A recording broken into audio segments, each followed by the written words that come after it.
then we'll have input. So, welcome back, ladies and gentlemen.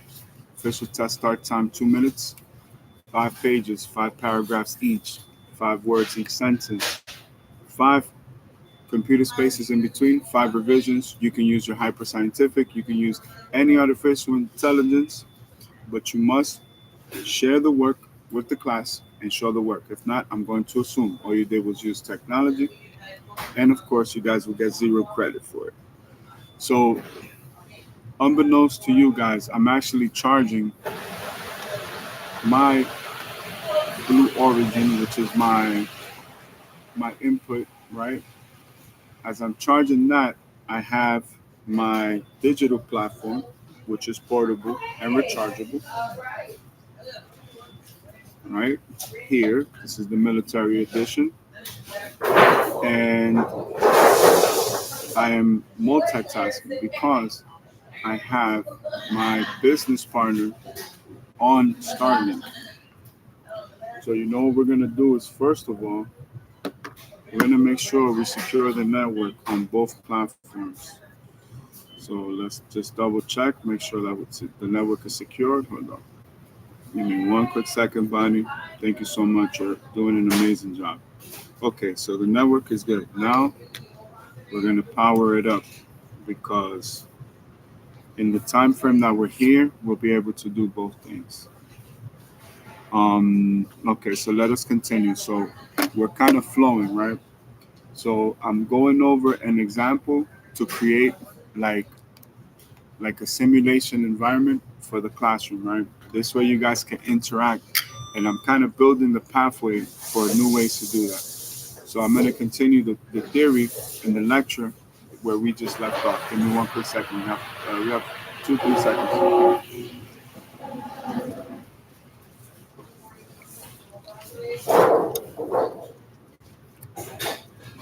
Mhm.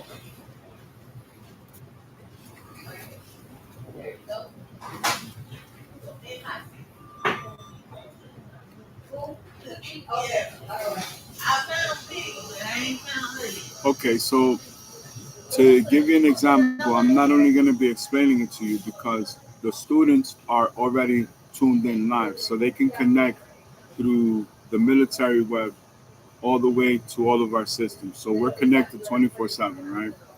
Now, to give you an example on creating the environment for a simulation, right?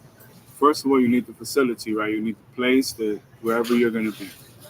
Now, in that place, of course, you need the internet because without the internet, nothing works.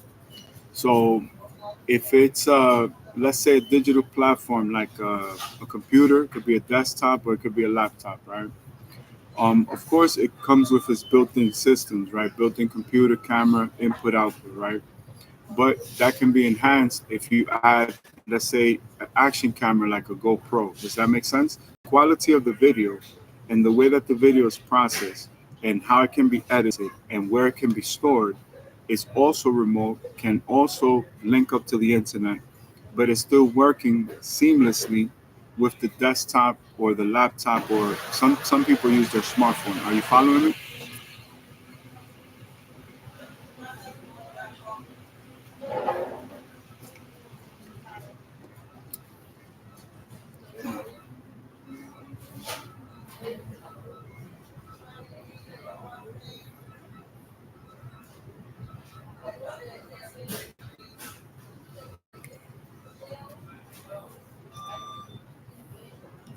Okay, so now you add the action cameras, right, to add to the visual overall delivery, right? Like what you're going to deliver to the end user is going to be a higher quality because the video input output is better.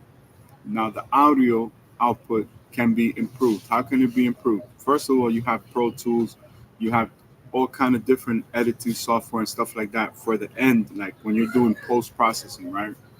Now all you need to do is upgrade the microphone, the headsets, etc. What is that going to deliver? A better end user product. You have to think about it from a digital marketing standpoint. How can we deliver the best product or service?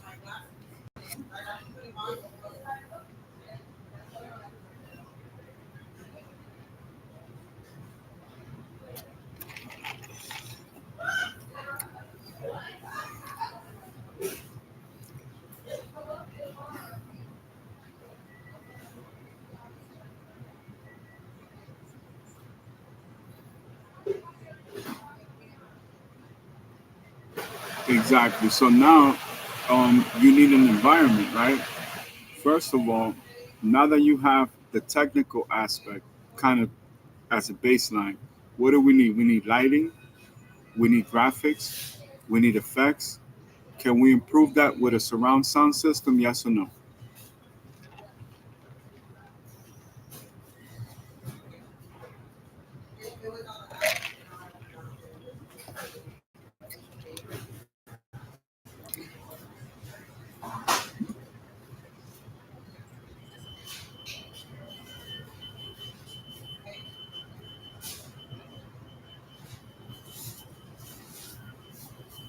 So today's word is immersive. Immersive encompasses everything, right? Now, if you're going to have an environment, are you going to benefit from having a desk? Yes or no?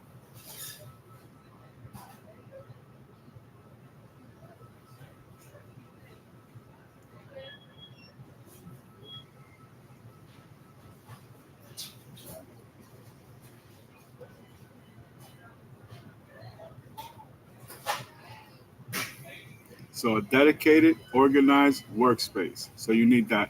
So what about seating? Would you benefit from having high-end business chairs or even lazy boys, like the reclinable sofas, something that's super duper comfortable for the long term for the person creating the content? Yes or no?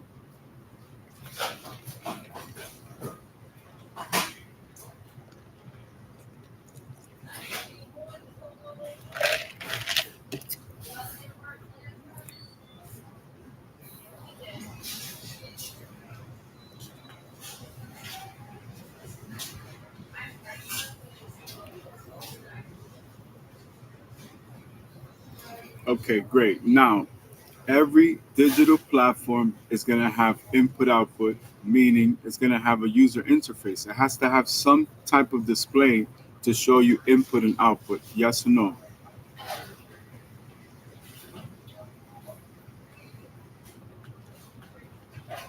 Yes. No, go ahead. Continue. I'm just speaking to the class, but you can go ahead.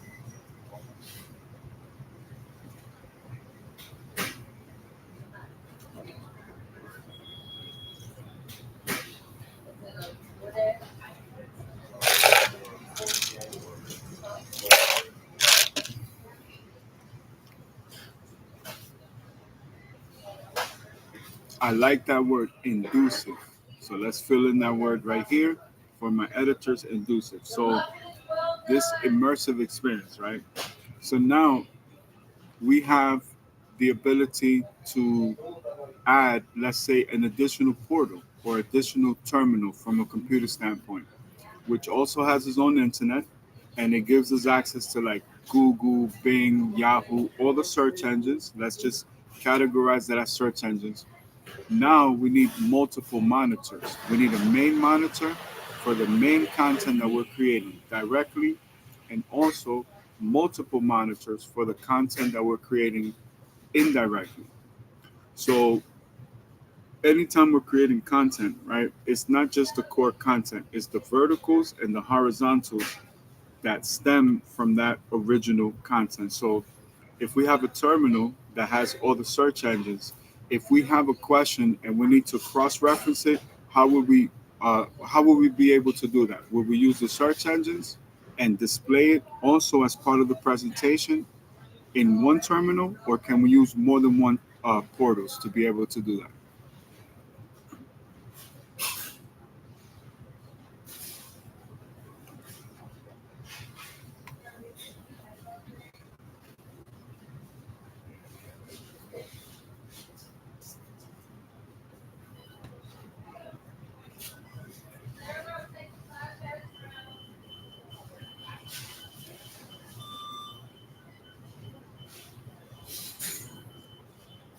Now, okay, I like the way you broke that down because it is multiple inputs, right?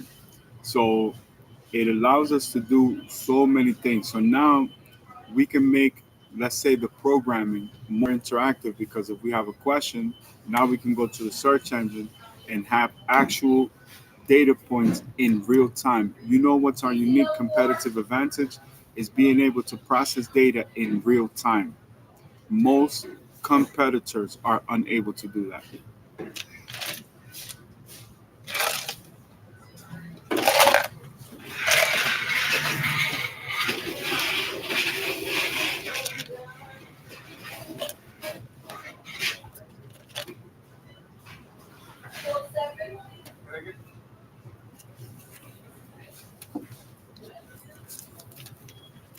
Okay, so when we started our online university, one of the first things that we taught our students was how to build a network. Because without that, your digital marketing is a dead fish out of the water.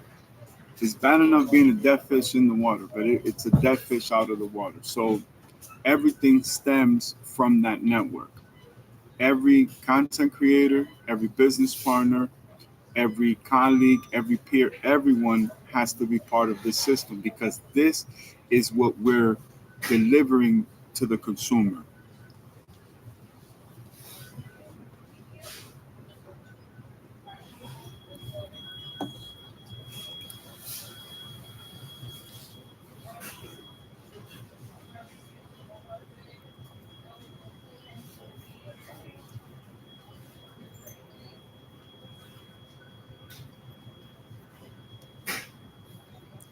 So streamlined, um, efficient, and effective. Streamlined, efficient, and effective. SEE, right? That'll be one of the acronyms. Um, Now we need to pick a like a focus, not necessarily a target. We're not trying to land on just a target. Let's just have a focus. Let's say for educational purposes, we're pretty much analyzing, processing, and digesting everything that has to do with the Warner Brothers deal. How they're trying to push Paramount out, they're trying to push Netflix in. ChatGPT has this deal with Disney.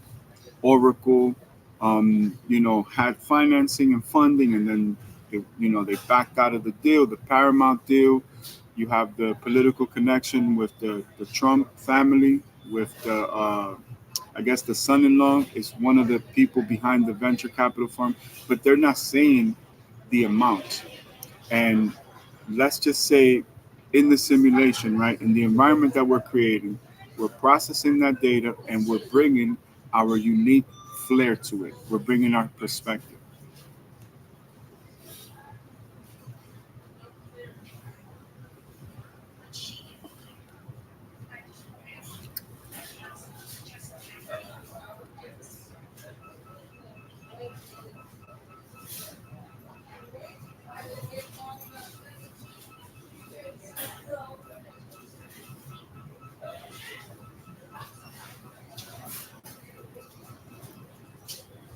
Now, for the Magic R1 video game system, right, we are also taking into account that there's a huge majority of gamers that are using their portable, digital, rechargeable platforms, mostly known as smartphones. I think we need to go for that market first because we can have computational power in the cloud and just mirrored on the end user's device. It could be even an iPad.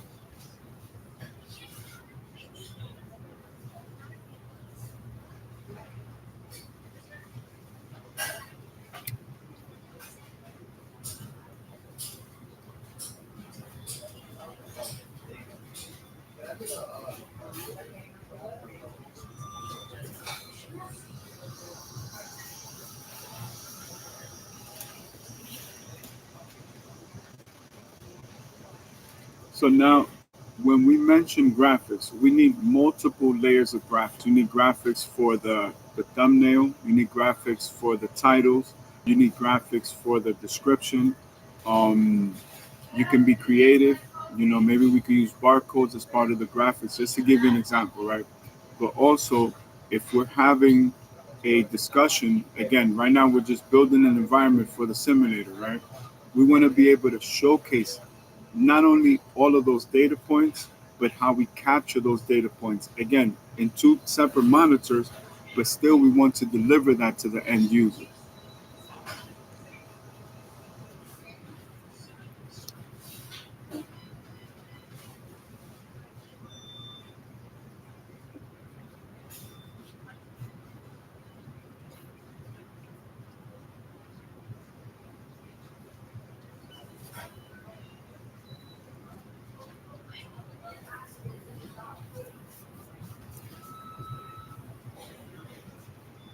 So now we can sequence everything, and all we need to do is get into a flow state.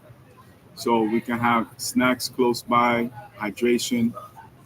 We can set timers to take breaks, and even as we're creating audio visual as far as an experience, we can still work on the controls at the same time. So we can still write and code during the process. And guess what? We can have background music because now we have a surround sound environment inside the simulator. So it's not just musical sounds, it can be sound effects. And now that's a part of layering, kind of the same with the visual. We're using graphics for everything, for the how the video gameplay is going to be and everything else. But the actual input output, we're able to monitor that in real time and show that on the terminal. So now we're able to store it, and boom, we can program the game to say, okay, I need Sonic to jump this high in this let's say in this board or in this level. I need the colors to accelerate when he spins and he's charging up to get to the next board. Or let's say when he's challenging the main bad guy at the end of the simulation, right? Creating an environment that would change every single time, the character goes through like a whole new board and stuff like that.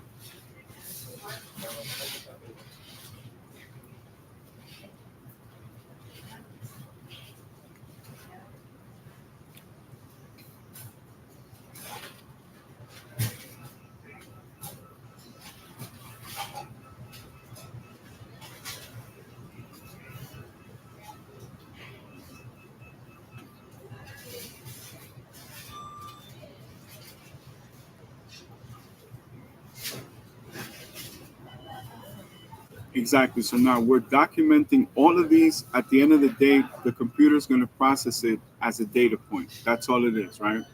Now, if I'm the bridge and I connect all these systems to me, for example, because in the end, if I'm going to be programming, this is in the expectation of how the end user is going to actually play the game. So now, if I'm being this bridge, I'm the centralized piece of all these designs and all these systems, etc. Now, what is something that connects to me? That is what you are. You are, for me, like the clutch and the transmission that connects engine and transmission and the differential. Does that make sense? That's that's what I represent in the system as far as hardware. But as far as software, you're the actual clutch. You're the heart of the system. Even if it is my thoughts. If like, you understand where I'm coming from?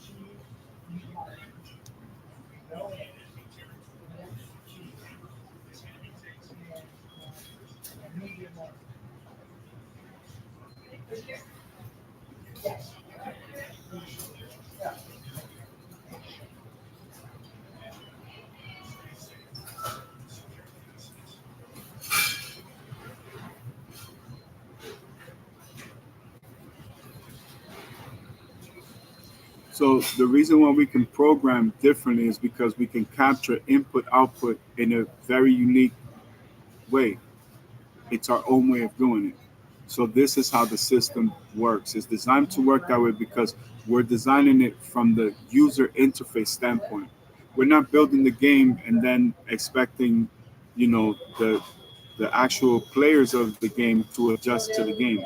No, the game has to adjust to their style of gameplay, increasing challenges, levels. However we can do it, it has to be unique to them because that's what's going to set us apart in the competitive market. So that's how we will do it.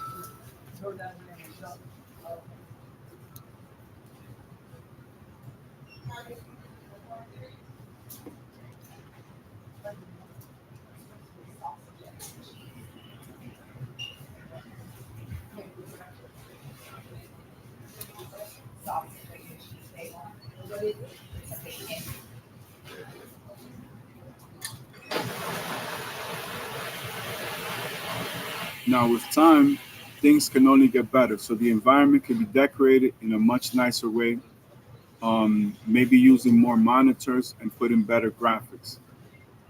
You know, just small improvements. We can have a digital screen, but then on the wall we can still put like graphics like this, something just to create a different experience. And that can be interchangeable. You could change that out over time. But the more we get comfortable with going into that flow state, the better it is for what we're actually creating.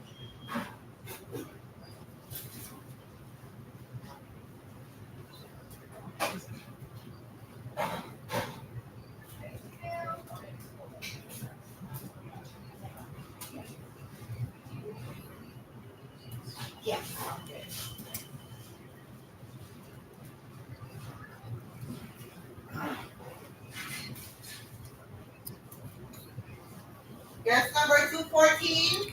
What, what we have created is another environment beyond hardware software. And that's what I think is going to be the success of our project and our company.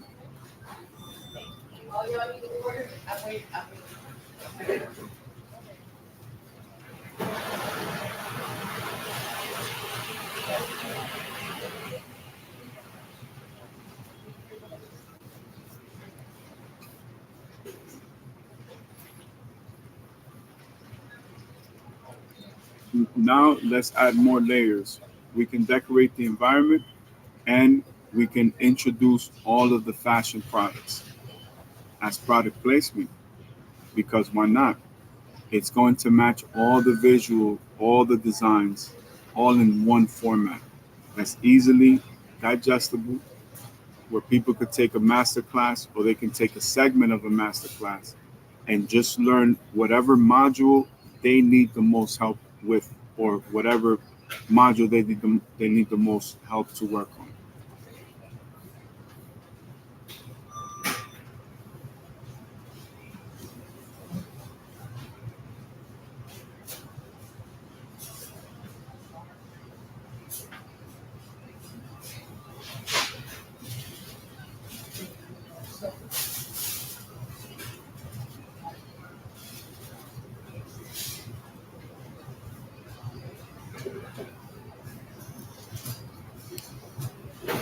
Yeah, so far, let's take a quick intermission. Let's take a pause. So, do you understand how we will be able, the bigger the facility, the better we can make the game, because every environment we can recreate it in the real world, as far as to be able to collect the data points. And we don't have to build a grid how every other video game company is building a grid. We could do it with graphics completely different. So our gaming system is faster, it has more colors, and way more features. And the way that you could play it is that's it.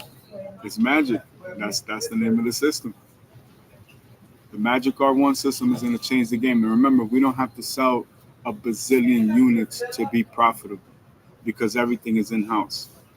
So from design to development to engineering to manufacturing to distribution, everything is all in house. We're a very small company, and we're going to keep it that way. We don't want to be fucking Alphabet Google. We're just not interested in that. There's no money in it for us. There's no incentive for us to even try to go for something like that.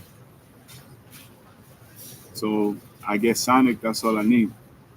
Super Mario is going to be harder because, the creator passed away and stuff like that. And, you know, Mario's character has been in no less than 200 different games.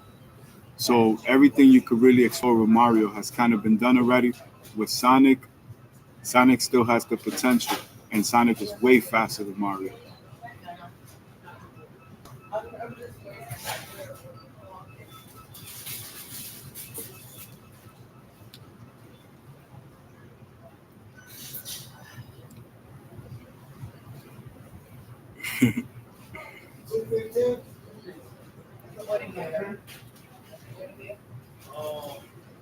Sonic had to be the first game automatically. Sonic has to be. He's the fastest one. He's the only character that can show the full power of the system. And that to me is like, yo, that is amazing. Because without the speed, you can't set it apart from every other system. We're going to have the fastest system.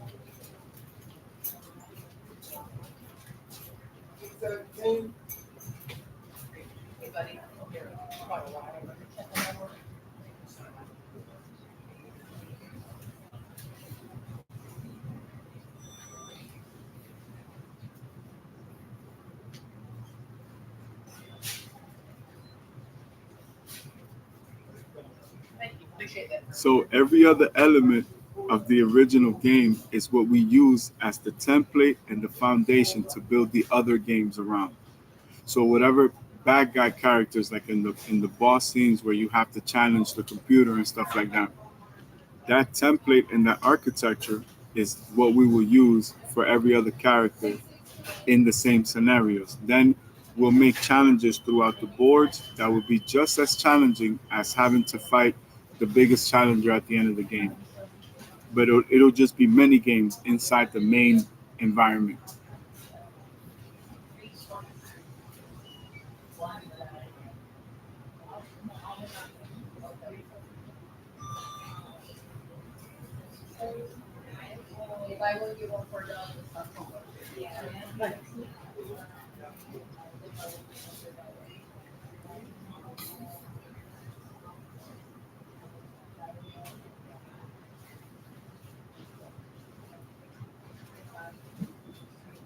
Okay, now space is relative. Sometimes we may get lucky, like Amelia Earnhardt just got this whole compound for a really good price, and she could probably, if it was automotive manufacturing, she could probably crank out 100 cars every 2 or 3 months, to give you an example. Now, the reason why I say space is relative is because if we don't have more space as the game grows or as the environment and the simulation becomes bigger and bigger, we just repurpose whatever space we do have available. So that's another thing too. We have to use everything that is available to us. And for the first time, I'm considering just getting a facility where we can put design, development, engineering, and even some manufacturing, at least for prototyping, all in the same facility. So if we have any bottlenecks in streamlining, our system, then we can address it right then and there, because you can have graphics department have a meeting with the audio department, have a meeting with the color and the speed department, ray tracing department. All these people can just have a cup of coffee and say, yo, you know what? We can make the character faster and add more colors by just increasing 40%, processing, for example, and being able to turn off pixels as the character's moving through the environment.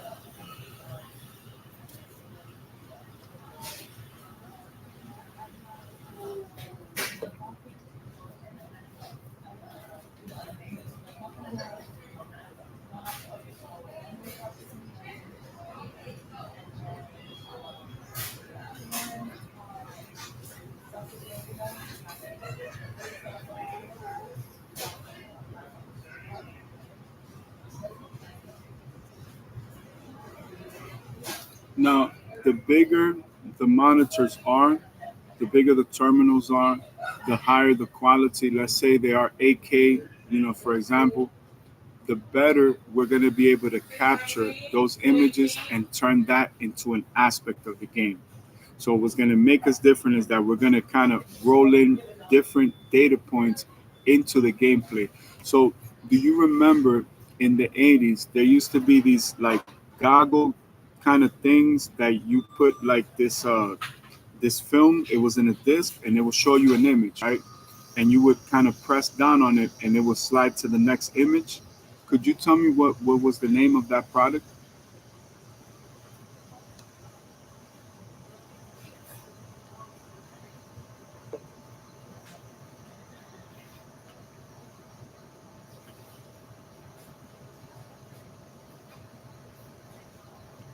Yes. Yes. So now you get the concept.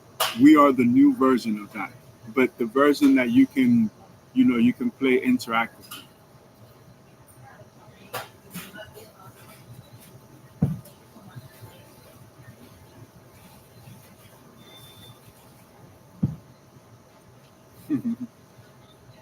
Yes. So think about our franchise, full body workouts, right? You're working out, you're hitting all your health goals, like whatever's on your Fitbit, but you're doing it in this immersive environment, and the music is so important. So it's not just the music, it's the visual augmented reality. The system is able to connect and understand that now it's on an external exterior environment.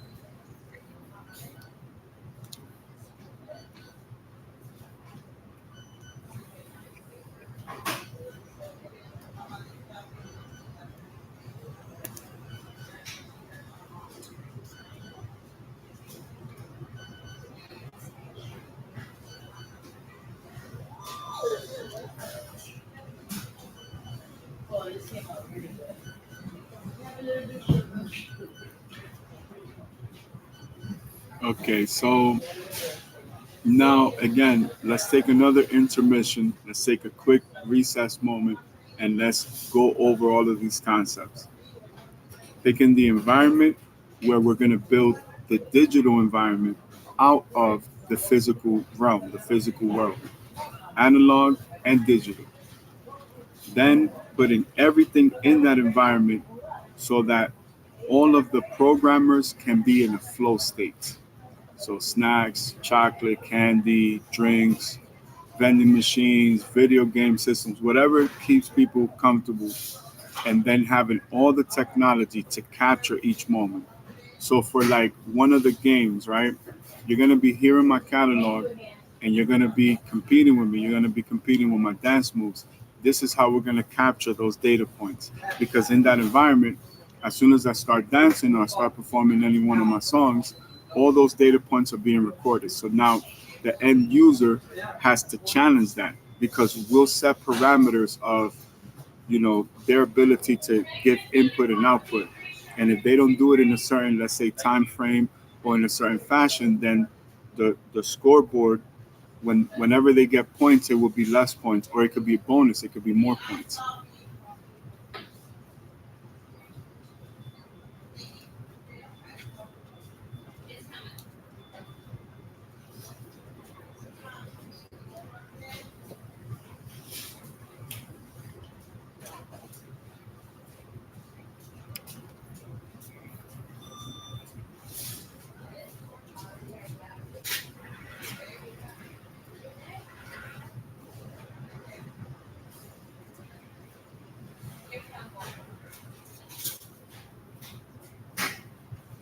Now all of this has sensors, so the system knows if it's indoors or if it's outdoors.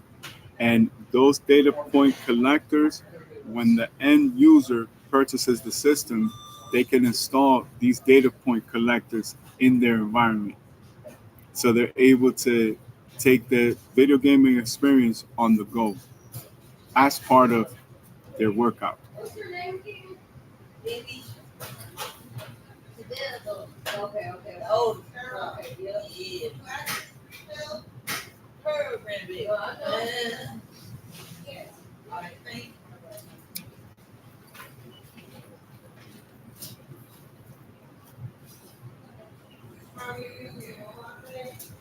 They're good here.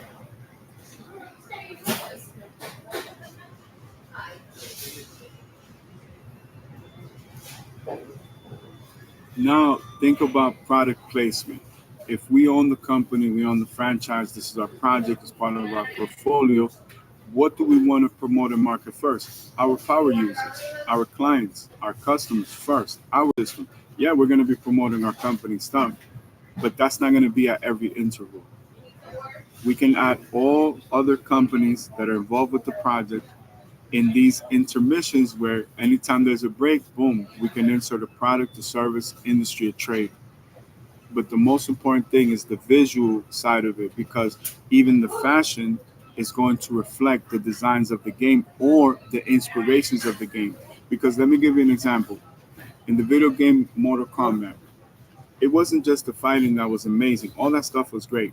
But in the cutscenes where it showed you the characters and it gave you a side scroll of the story of the character, that took the game to a different level because now you're engaging with the actual characters. You have a background, a little bit of the characters. So now you have an incentive to play. The example that was given was on the original Donkey Kong. Mario wasn't a plumber, he was a carpenter.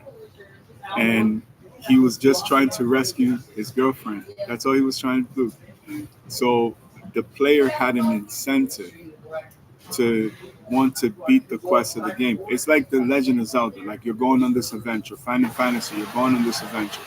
So just creating that element now it triggers the imagination where you can see Scorpion's world, Sub Zero's world, Kano's world, Shang Tsung's world, and they're all coming together in the game. So a lot of people don't realize those cutscenes are important because it gives you a chance to kind of reset, and start over. Yes, 222.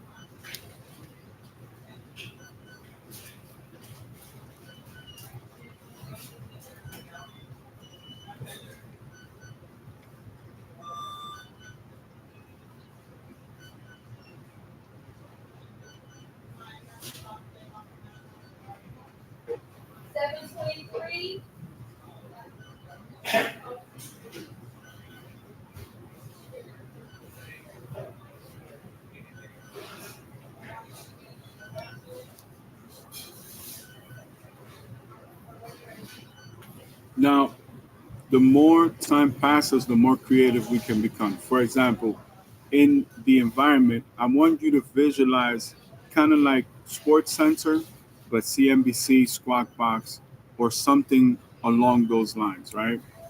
In the beginning, you can have wooden floors, but in the future, you can have marble floors. Now, that is visually more appealing to the end user, if that makes sense. So, of course, you need a beautiful table layout that can be built custom. You need beautiful chairs. Like I said, you can use high luxury chairs with massage that are office chairs. You can use gaming chairs, or I really like the recliners, the small personal recliners, but that are super comfortable, so that people can just go into a flow state. Even designing the space between the anchors or the people that you're showcasing, right? This is the same experience we're going to deliver at our events, because in my live performances, because these are all technological events, you're able to interact with this technology absolutely for free because we're collecting the data points. So we're going to make our incentive on the back end. We don't have to get that incentive from the people attending the concert or the live event. This is what allows us to do it for corporate, or to do it for other companies, or to do it for ourselves.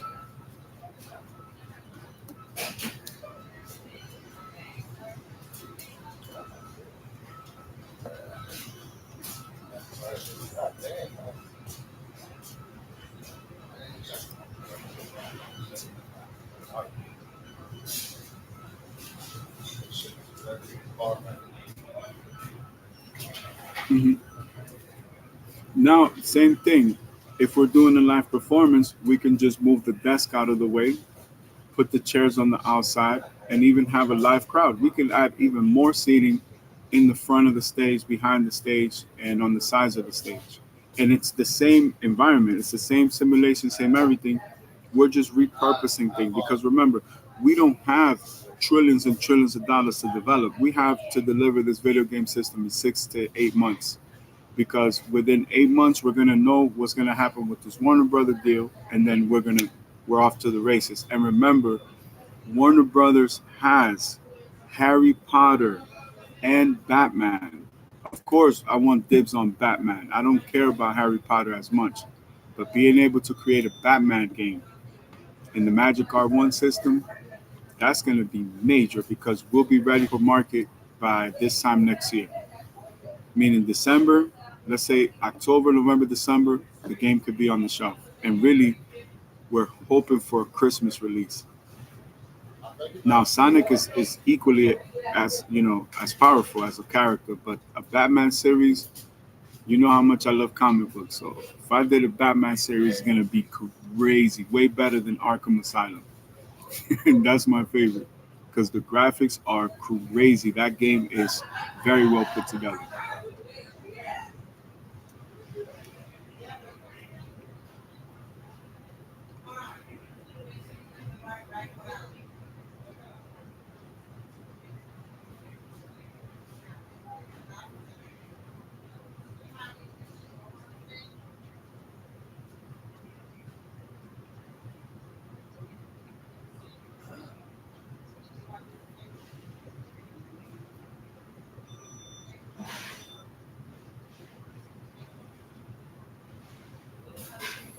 Yeah. So now again, let's take another intermission.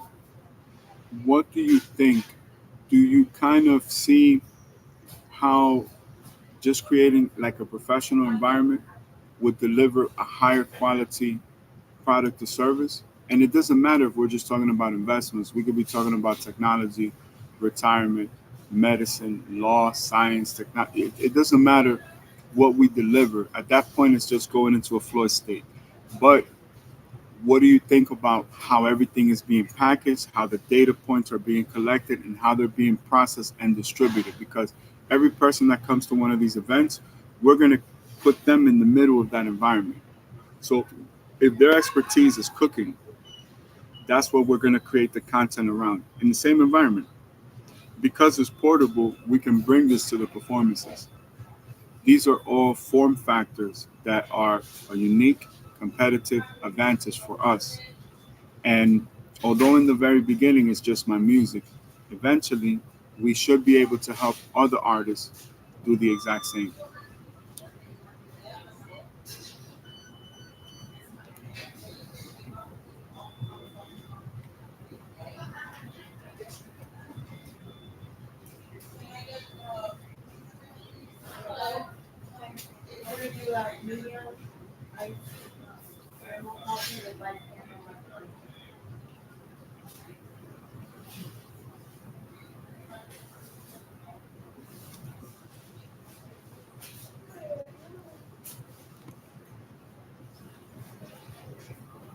Now, think about it.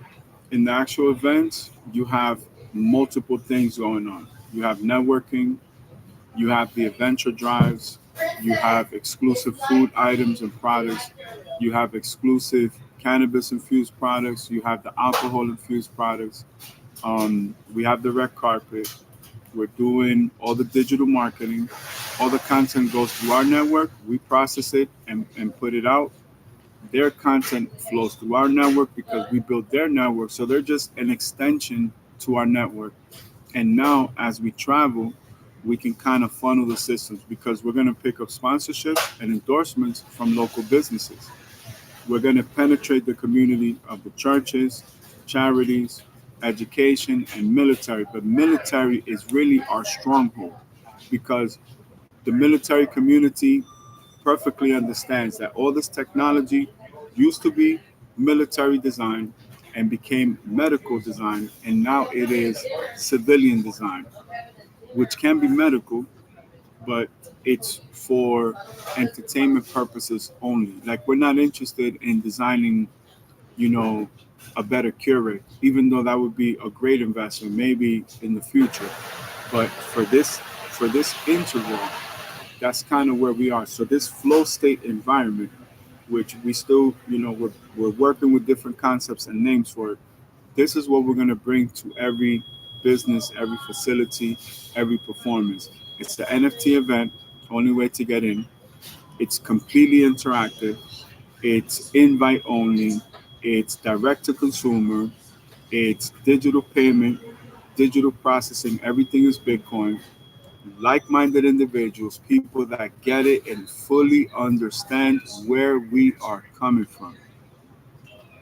This is what we're delivering. And we're delivering everything in a package that is affordable, it's streamlined.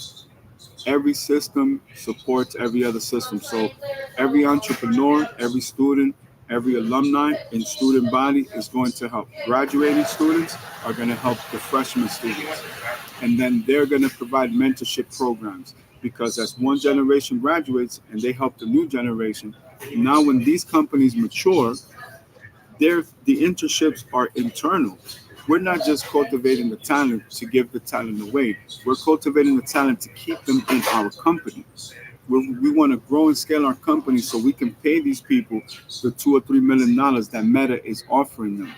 We're competing against that. Meta is paying these kids $2 to $3 million a year. That's like what, 270,000 a month. That's 50, 60,000 a week. That means $10,000 a day, $15,000 a day. We're competing with that. We're not there to be able to pay a payroll like that. That's a dream. And remember, for this system, minimum. This is the minimum. This is just like an estimate. We need 150 engineers. We only have 48. We need 102 more engineers. Where are we going to find them? We have to train as many of them as we can because the incentive is for everybody. Everything is interconnected. Once you start realizing that, you're going to realize the power of your network. So you have to have a LinkedIn. You have to have a YouTube channel. You need to have a podcast. You need to have a radio show. You need to have an Instagram and Snapchat, and Facebook, all those things. That's your network. Now you got to be careful because in those platforms, it's a pay to play system.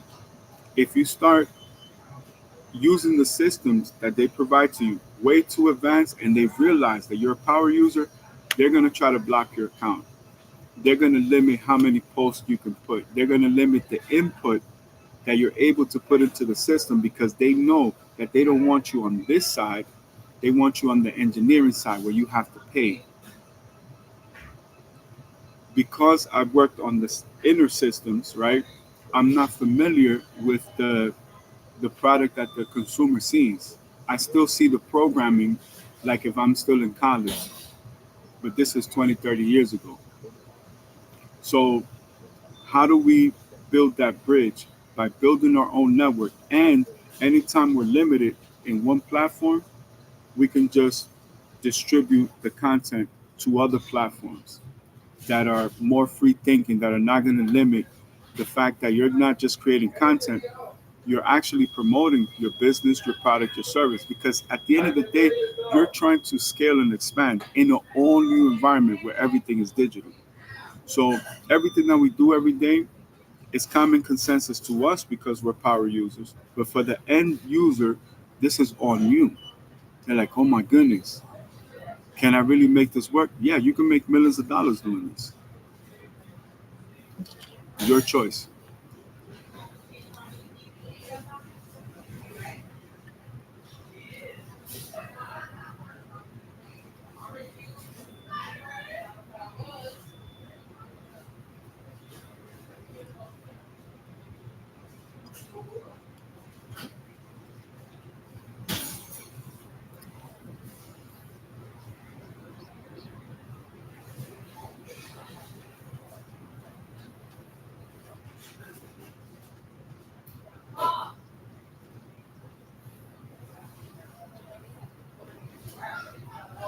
Now, here's where the franchise opportunity comes.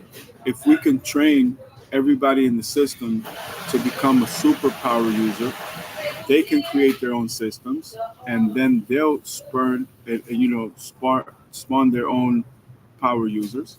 And now all of our networks are strengthened because we're building our own connection. We're not driven by the algorithm. We're not driven just by interest media or social media. We're at the core. The experience that we can deliver is unique to us, just like our NFTs. You can go buy another NFT, it won't be our NFT. So the significant value is completely different. The value proposition is different. Nobody's going to show you how everything is done. And let me ask you this, for a franchise opportunity or as a total package deal, how much do you think we should charge the average power user to develop them throughout this entire process? This could be a 2 to 3 year process. So these are long-term relationships we're developing with these entrepreneurs or new programmers. You're talking about 36 months. But you know for a fact that the industry is going to change within 24 months. So those last 12 months is to prepare for the next wave while they're designing and building whatever they're able to build. So how much is that worth? What are we talking about? A monthly subscription or one-time fee or maybe a small percentage of output? What do you think?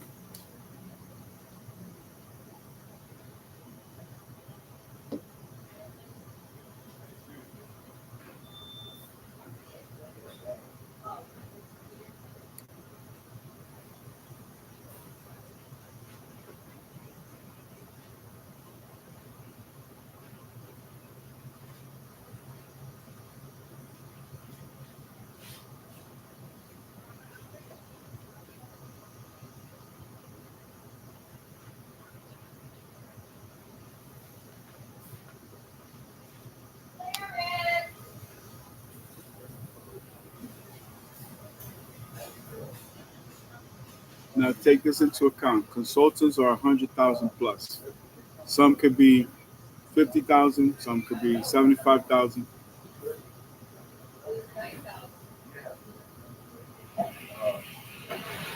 All right. So,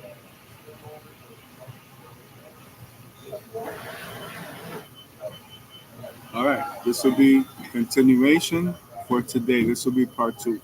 I'm gonna take a quick break and use the restroom. I'll be right back. Okay.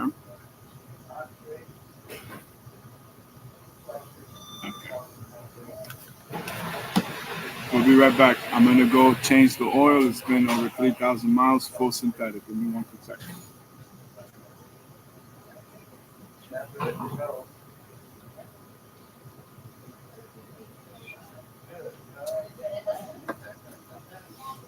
may need more coffee because I cheated. I ate my breakfast. Give me one quick second.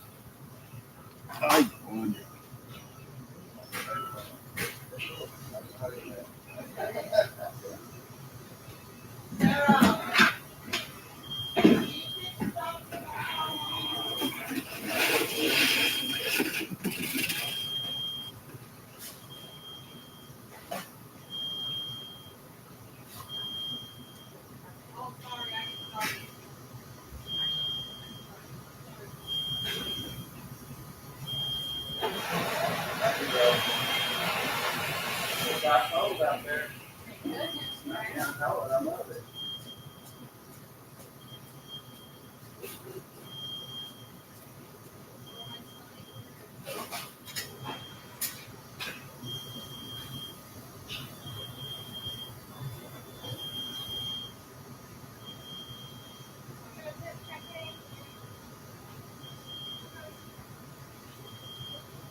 Oh, all right. I'll be back.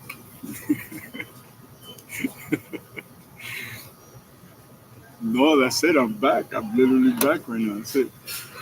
You check the live stream, you'll see me.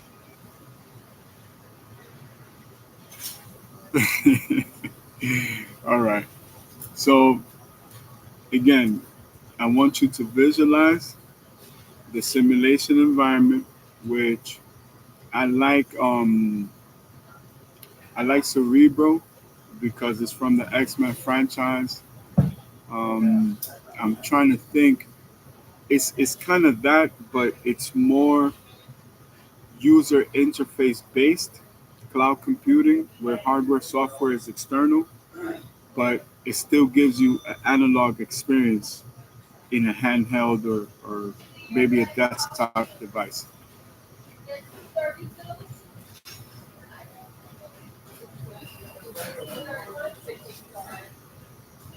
hmm So now another thing too that I want to do is I want to explore more of like I guess me playing more as a gamer, not as a programmer.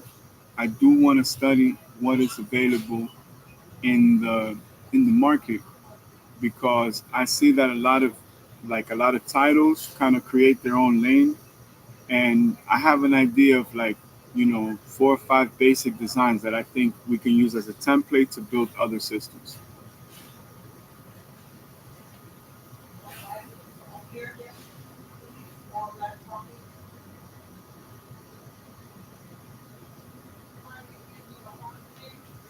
Yeah. So other than that, so far, what is your reflection? Do you have any questions for me? Do you have any insights?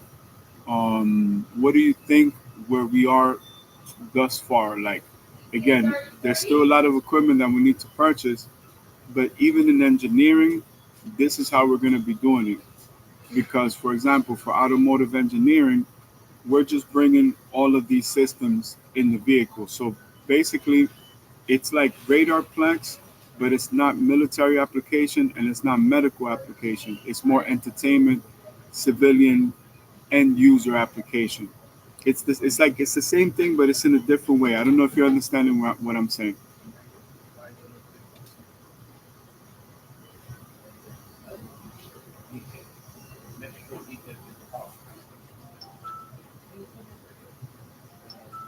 Yes. So, for example, in military application, there's a terrain program, right? That's Sectorplex. Now, Sectorplex can work for sonograms, anything maternal, anything where it has to study the landscape. It's the same system. It's just the human landscape versus the terrestrial landscape, if that makes sense.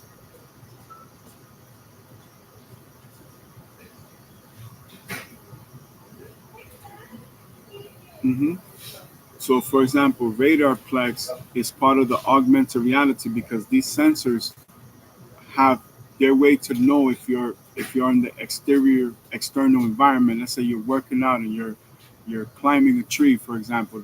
The video game system is going to be able to know that. Or let's say if you're on a mountain bike and you're going up a mountain or going down a hill, it's going to be able to know that. Like, in other words, the video game knows its environment and it has different player modes. It's going to play different if you're at home or if you're in motion, let's say you're traveling, or if you're working out.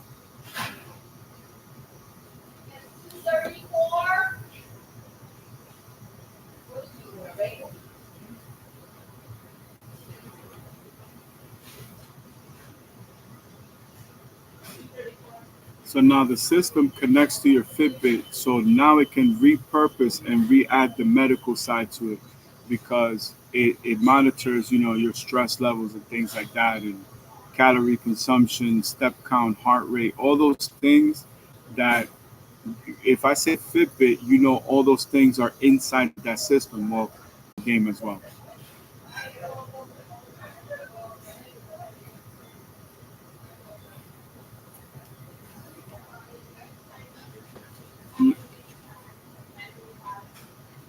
Now, that's the physical hardware, software, cloud computing component to it. But then there's also the digital side in the simulation environment as well.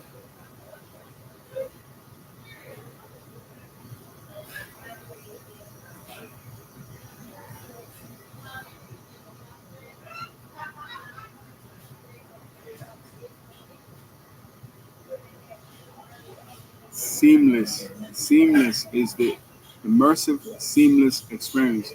We always say streamline, and that kind of puts everything into that perspective. But seamless is a very good concept. I like that very, very much.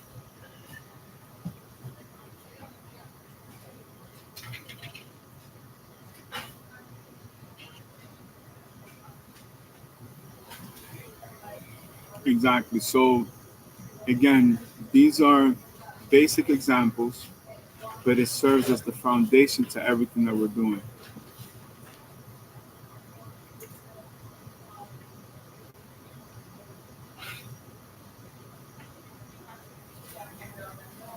So, let me ask you this: what input are you able to process better, faster, and more efficient and effectively? Is it audio visual, or is it regular input, like writing, for example, or what they call prompting or tokenization, whatever? I don't like those terms, but just to give you an example, which one can you process better? Because the speed of sound is what, Mach 2 or something close to Mach 2. I think sound is optimal.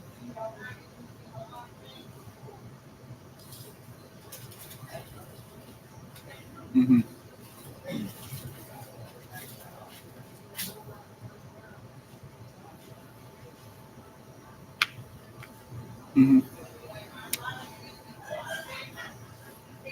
I think the strengths in input is that because there is a delay between thought, processing, and execution, you have time to process every element and kind of have a lot of guesswork figuring out one data point after the other.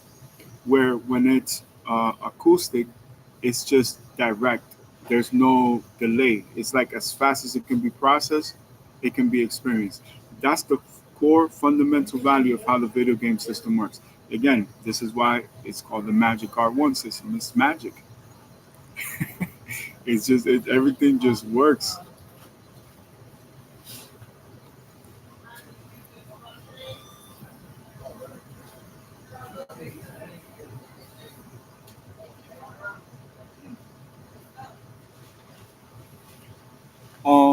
Again, let's take another interval here, right? What do you think so far?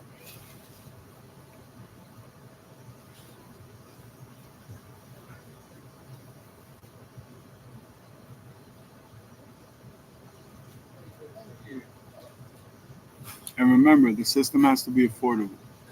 That's another huge factor. The system has to be affordable.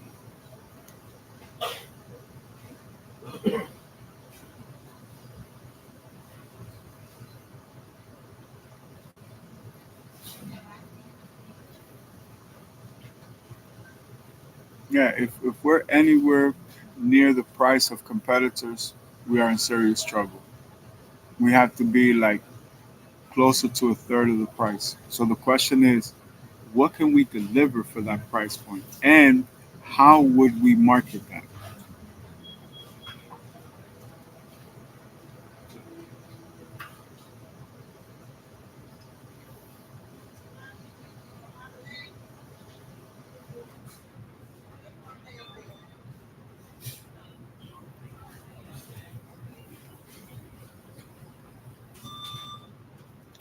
So taking those things into consideration, I think that, you know, something reasonable would be around that price point for the entire package, the network, the concert series, everything that's educational, digital marketing, distribution, direct to consumer.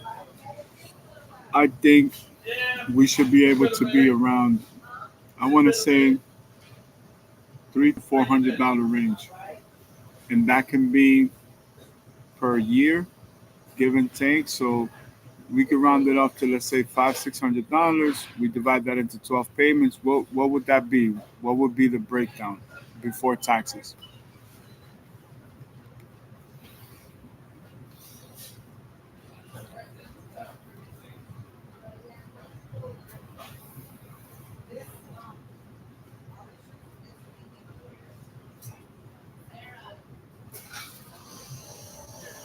Okay, so let's just break it down like this. Let's just round it off to $50 per month at profit, not at cost, at profit, around $50 average per month.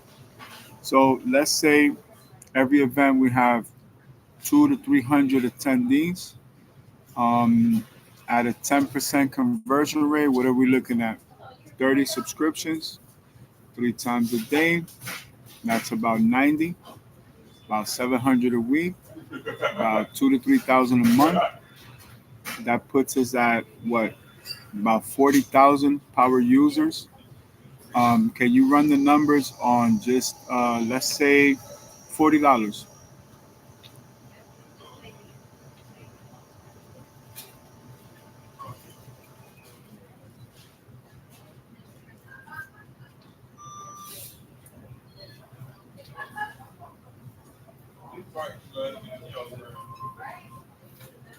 You get what I'm saying?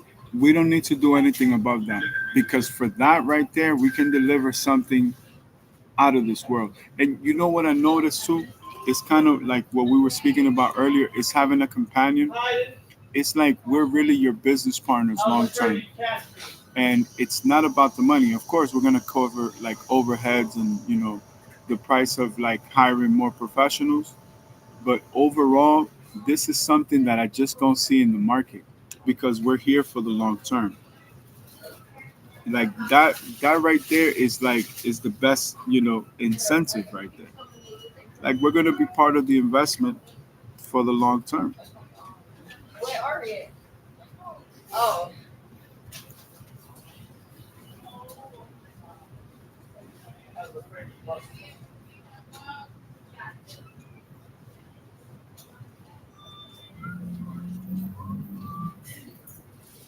Yeah, that's what I think in my mind.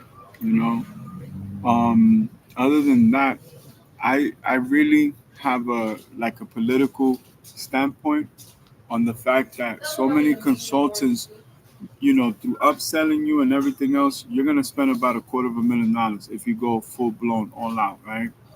Even 100,000 is crazy because my publicist charges just a little bit over 100,000, and this person works for me 24/7. I got one. These people can't guarantee that. They're trying to close a deal, and whether you close a deal or not, you have to pay these fees, and that's how they're making their money.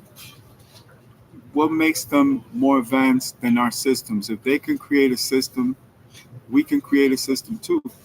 If they're just going to go to family offices and affluent, neighborhoods, etc., we could do the same thing.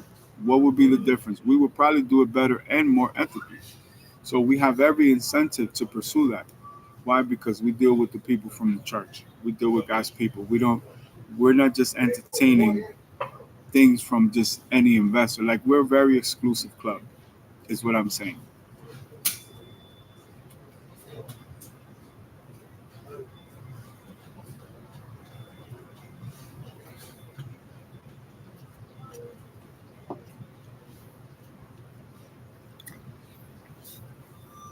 Exactly. So by the grace of God, we don't have to do business in any other way. Like we don't have to rush anything that we're doing. We have business partnerships with strategic business partners, mutually beneficial relationships. We help them, they help us. They scale, they expand. We scale, we expand. But the experience, what we learn in the process, is priceless. That's what makes us unique. That's what sets us apart in the market. And remember, as the technology evolves, the entire process just gets faster, better, more efficient, more effective, because we can pivot, we can adjust, we can juke, we can step back and just say, wait a minute, interval, timeout. Let's let's address all of these things.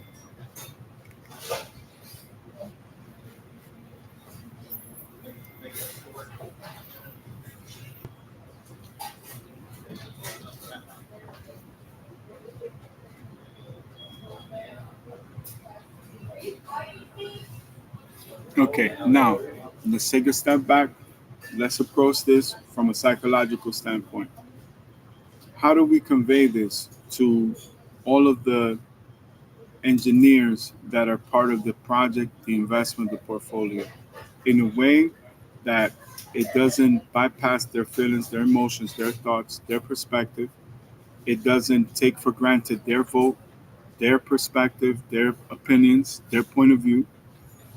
How can we do that in a way where we're conveying all of this to the entire company, but in a way where every person knows that if they have a challenge, we can swoop down like the eagles, that we fly the highest and we fly alone, right? We can swoop down, help, and then teach them how to fly as well.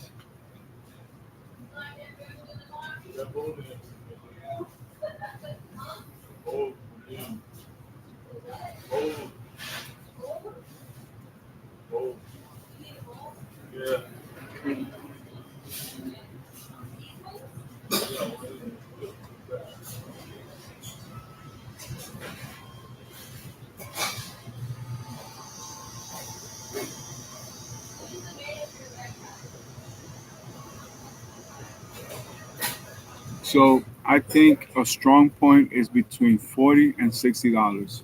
I don't think it should be more than that. I think that if they pay, let's say, $100 to come to the event, they can pay $60 for the network, and it includes everything. Because now we have a consistent funnel for graphic designers, the people that do the editing, the people that do some of the marketing where it's like guerrilla marketing, but it's digital guerrilla marketing, right?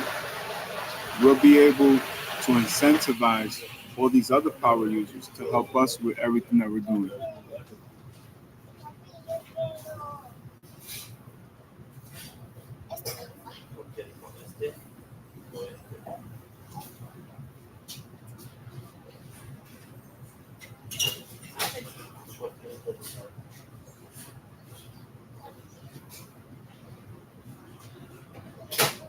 So when you take that into consideration, we already have kind of explored all new ideas during these events.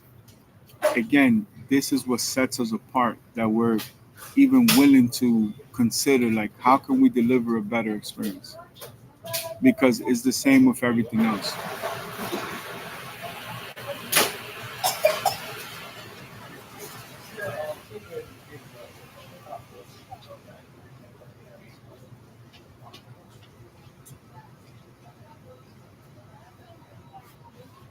All right, so I think that I have conveyed everything that I wanted to express. We're going to continue with our engineering class. We're going to check the markets first, and if I'm not mistaken, that should be powered up enough. So let's take a recess, and I should be in my office within the next 2 hours. So let me get this part of the day commenced, and we'll continue real time engineering.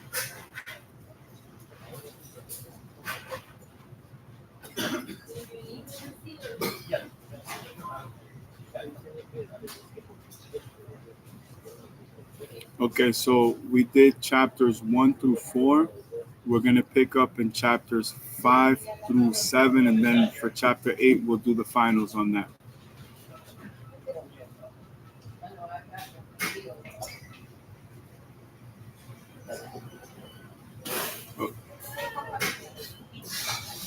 Okay, now everybody has the link, so let's disengage and let's move input.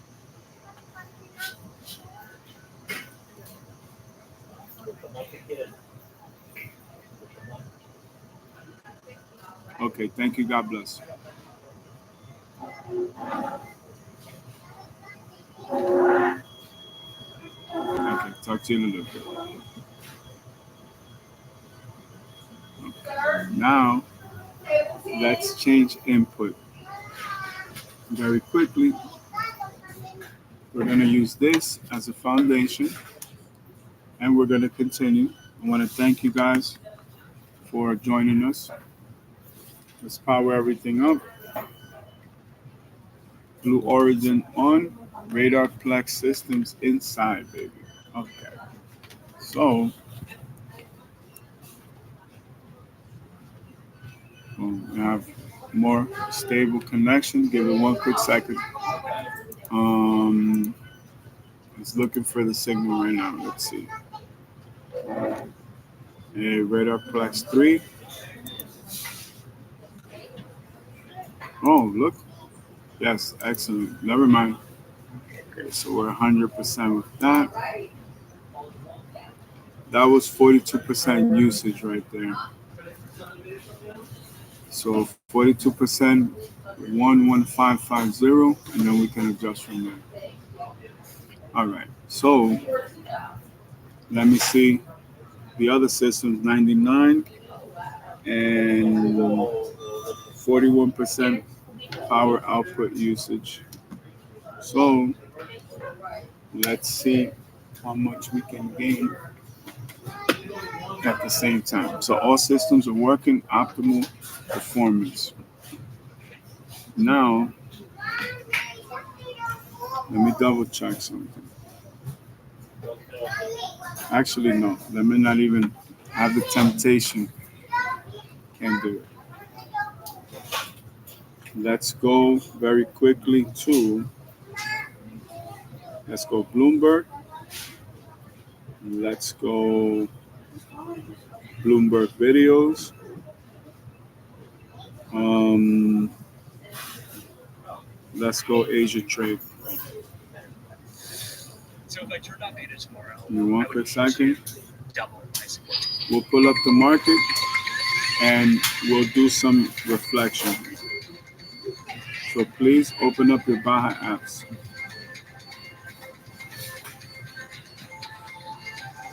And we'll just leave everything on cue. We'll start with commodities. Before we start, now that we have it on cue, everything is on cue. Open up your marketplace. In the search bar, please type in Brian Tracy. It should be already on cue. Please select the 21 success secrets. And today's the 18th.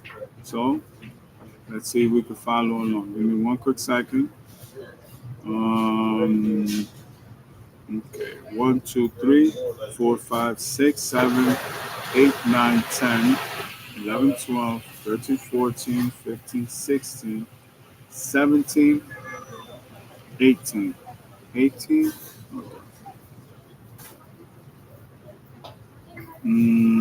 Okay. We're going to do success secret number 19. Okay.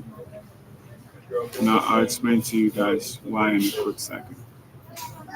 Um, Trying to think because sequencing is important. When you guys are creating content, you're gonna understand what I'm saying. So let's make sure user interface is on point. Okay. Now we can get started. We adjust this here because even this helps tremendously. Success secret number 19. Be decisive and action oriented. Take arms against a sea of troubles, and in doing so, end them. Quote by Mr. William Shakespeare.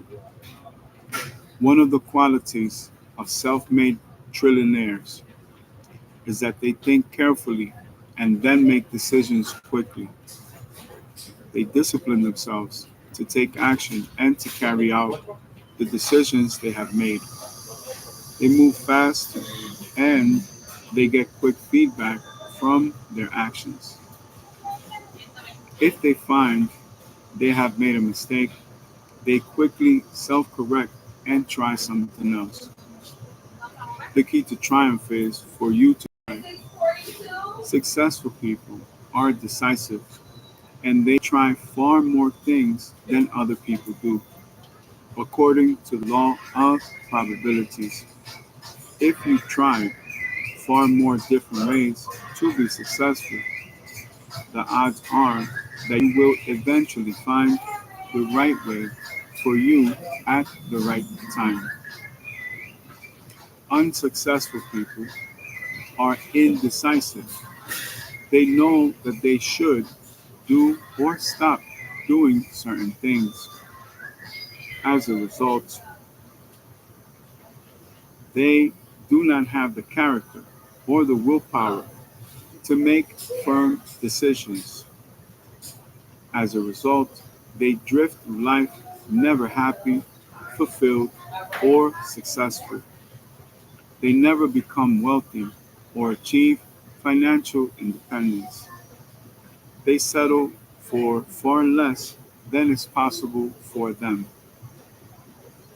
When you become decisive and action oriented, you shift your entire life into high gear. You get far more done in a day than other people. You move ahead far faster than the people around you. You actually tap into a higher source of energy, enthusiasm, and motivation that fills you full of joy and exhilaration. This positive energy then propels you forward even faster toward your goals. Action exercise. Ask yourself, what one action, if I did it immediately, could have the greatest positive impact on my results? Whatever your answer to that question is, just do it. We're gonna go back to number 19 as well. So let's go right back. Open up your 21 success secrets, go to your marketplace, type in Brian Tracy.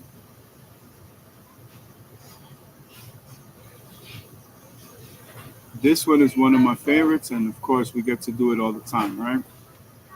Success secret number 20: never allow failure to be an option.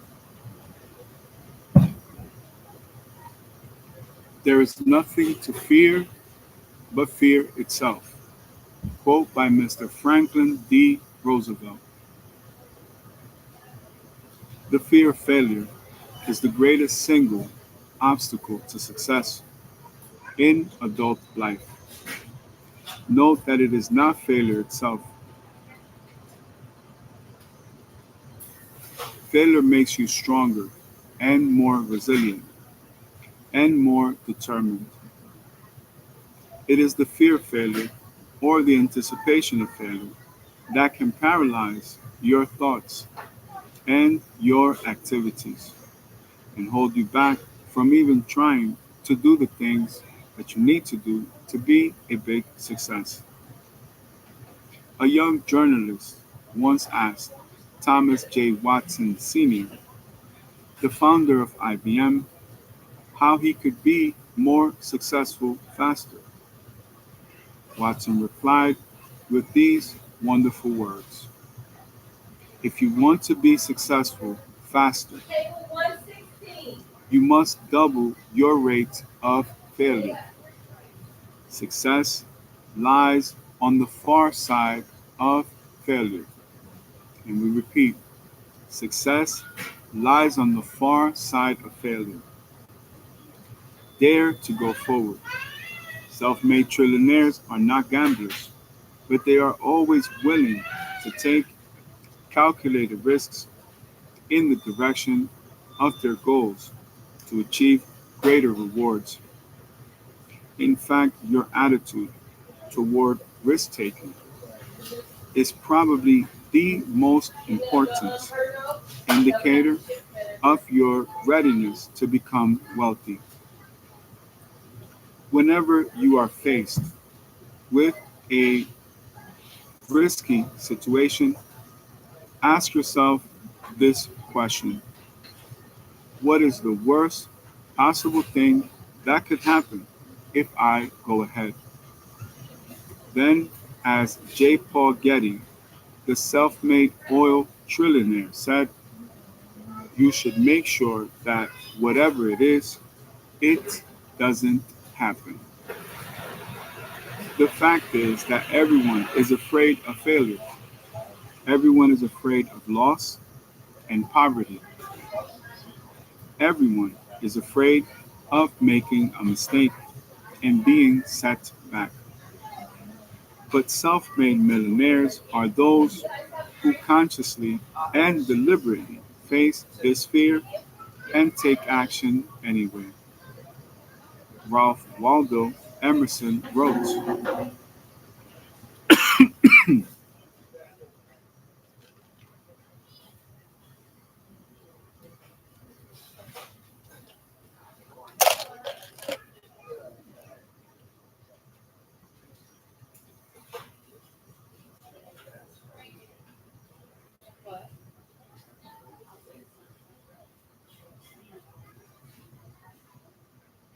make a habit throughout your life of doing the things you fear.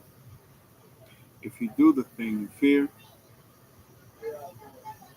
the death of fear is certain. When you act boldly, unseen forces will come to your aid, and every act of courage increases your courage and capacity for courage in the future. Whenever you take action in a forward direction with no guarantees of success, your fears diminish and your courage and self confidence increase. You will eventually reach the point where you are not afraid of anything. Perhaps the best line from the movie Apollo 13 came from Eugene Krantz, head of mission control at NASA. When the people around him were starting to think about the possibility of losing the spacecraft and the astronauts, he pulled them all together by announcing in a loud voice, "Failure is not an option. Your job is to commit yourself to becoming a self made trillionaire. Your job is to set specific goals for yourself to becoming a self made trillionaire. Your job is to set those specific goals, write them down, and work towards them every day. And especially, you must continue to remind yourself, in the face of all the problems and difficulties that you will experience, that failure is not an option. This is the attitude that more than anything else will guarantee your long term success." Action exercise. Identify one major fear in your life. For example, failure, criticism, or disapproval, and resolve to act as if the fear did not exist. Imagine that you were guaranteed success if you would only take action in the direction of your goals and dreams. Then just do it. Let's go over that again. Identify one major fear in your life, for example, failure, criticism, or disapproval, and resolve to act as if the fear did not exist. Imagine that you were guaranteed success if you would only take action in the direction of your goals and dreams. Then just do it. Now notice those last two um, insights, right, provided us the same thing. Now let us continue because we're still on the hunt for Warner Brothers. So let's rock and roll. The top stories this hour. Futures pointing to stock losses in Asia with growing skepticism All right. about the AI trade. Can you hear me? Let's rock and roll. Gold stands in the red Ranger, 0.11%, 4,336.56. Silver also in the red, 0.29%, 66.27. Platinum in the Green Ranger, 1.70%, 1,931.75. Palladium in the green, 3.67%, 1,688.88. Copper 3M stands in the Green Ranger, 1.22%, 11,733.35. Let's go to chocolate for the lovebirds. In the Red Ranger, 0.70%, 5,958 a pallet, and that's even. Copper 3 ounce for the first time above 35 cents. Coffee in the red, 1.50%, $347.20 a pallet. Orange juice back up again, 3 days in a row. In the green, 2.39%, $169.20 a pallet. Orange juice is going up. Let's go to your top 20 coins. You guys ready? Let's rock and roll. Monero holding place. Top 20. Athena, USDE, Hyperliquid, Chainlink, Stellar Lumens, Cardano, Binance Coin, USD Coin, Tether Coin, Solana, XRP Ripple, Never, Unis, SEDLEO, Tron, Sui, Zcash, Litecoin, Bitcoin Cash, Dogecoin, Ethereum, Monero, and Bitcoin. Bitcoin stands in the green, 2.59%, $88,439.711 of a penny. Monero in the green, 4.90%, $438, $30,844 of a penny. Ethereum in the green, 4.45%, it peaked to 4.6.7.39, 2,957, 4,097 for a penny. Dogecoin in the green, 2.41%, 12 cents. 9,420 of a penny. Bitcoin Cash in the green 3.74%, $567. 66,998 of a penny. Wow. Litecoin in the green 2.41%, $77. 82,000, no, 834,211 for the penny. Tron stands in the green 0.36%, 28 cents, 600 of a penny. XRP Ripple in the green 2.52%, $1.91, 367 for the penny. Solana in the green 2.50%, $126, 33,000 of a penny. Cardano in the green 2.07%, 37 cents, 4,700 of a penny. Stellar Lumens in the green 2.76%, 21 cents, 6,455 of a penny. Chainlink in the green 3.47%, $12.68, 8,000 of a penny. Hyperliquid in the green 1.59%, $24.87, 9,999 of a penny. And Athena USDE 0.02% in the red, 99 cents, 9,300 of a penny. Wow. Hold on, there's something that we missed here.